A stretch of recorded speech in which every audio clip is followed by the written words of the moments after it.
এটা হচ্ছে আমাদের শ্মশানের পাশে পুরো জঙ্গল। এই জায়গাটা দেখবে পুরো ঘন জঙ্গল।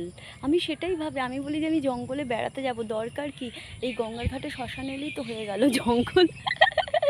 দেখে ফেলবো। এই দেখো, এই গঙ্গা থেকে এই জঙ্গল যাচ্ছে, দেখতে পাচ্ছ ঘন জঙ্গল।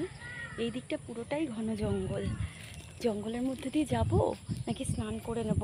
না, স্নান করে নি, আজকে আবার লোকনাথ পুজো। হ্যাঁ, বাড়িতে মা আবার বাড়িতে পুজো না কিন্তু অন্যান্য জায়গায় পুজো। আর দেরি হলে মা বকে, মানে স্বাভাবিক না, দেখছোই তো আমি কিরম পাগল ছাগল মানুষ। জঙ্গলে ঘুরতে বেরিয়ে পড়েছি। তারপরে স্নান করে তারপর বাড়ি ফেরা। খিদেও পায়, কালকে রাতে তো দেখলে ওই।